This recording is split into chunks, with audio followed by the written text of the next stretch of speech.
بسم الله الرحمن الرحيم حامدا ومصليا ومسلما وبعد. قسم الاخلاق یا شعبہ اخلاقیات، اخلاق و آداب یا اخلاقیات کا شعبہ، اس میں پہلا سوال ہے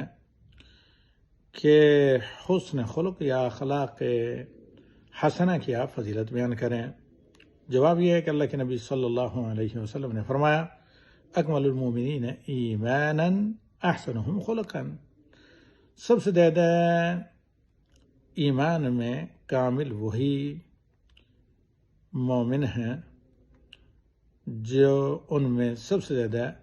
اچھے اخلاق کا مالک ہیں۔ یہ سنن ترمذی اور مسند امام احمد کی روایت ہے، بلکہ دوسرے مقام پر اللہ کے نبی صلی اللہ علیہ وسلم نے اس سے بھی بڑی فضیلت بیان کی کہ اقربکم منی مجلسا یوم القیامت احسنکم اخلاقا، قیامت کے دن مجھ سے سب سے قریب ہم نشین جو لوگ ہوں گے وہ ہیں جو تم میں سے اچھے اخلاق کے مالک ہوں گے۔ اللہ تعالیٰ سے دعا ہے کہ اللہ تعالیٰ ہمیں نبیانہ اخلاق کریمہ پر چلنے اور نبی صلی اللہ علیہ وسلم کو اسوہ بنانے کی توفیق دے، جیسے کہ رب العالمین نے فرمایا، لقد کان لکم فی رسول اللہ اسوۃ حسنہ۔